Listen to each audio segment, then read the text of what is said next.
या बातमीचे प्रायोजक आहेत हॉटेल रोहित। राज्याचे माजी गृहमंत्री अनिल देशमुख यांच्यावर नागपूर येथे झालेल्या हल्ल्या प्रकरणात 4 अज्ञात व्यक्तींविरोधात गुन्हा दाखल करण्यात आल्याची माहिती नागपूर ग्रामीणचे जिल्हा पोलीस अधीक्षक हर्ष पोद्दार यांनी दिली आहे।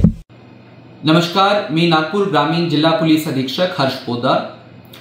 काटोल या शहरामधील श्री अनिल देशमुख यांच्या संबंधी जो हल्ला झालेला विषय आहे, या प्रकरणात नागपूर ग्रामीण पोलीस प्रशासनाने अत्यंत गांभीर्यपणे घेतले असून खालील प्रमाणे पावले उचलली आहेत। 4 अज्ञात इसमांविरुद्ध अटेम्प्ट टू मर्डरचा गुन्हा दाखल झालेला आहे।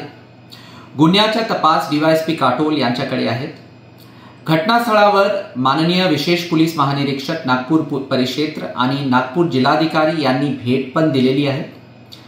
रिजनल फोरेन्सिक टीम नागपूर ही घटनास्थळावर तांत्रिक पुरावा गोळा करण्यासाठी आलेली आहे।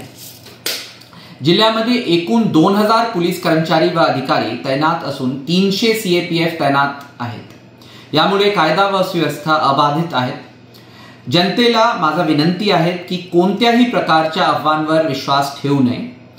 कोणत्याही व्यक्ती जर कायदा व सुव्यवस्था बिघडण्याचा प्रयत्न केला तर त्यांच्यावर अत्यंत कायदेशीर आणि कठोर कारवाई होईल, याची दक्षता घ्या।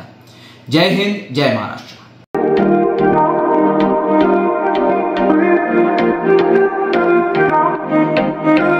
सोलापुरात व्हेज नॉन व्हेज जेवण मिळण्याचं एकमेव ठिकाण हॉटेल रोहित। चवीला टेस्ट, हॉटेल रोहितचे जेवण बेस्ट।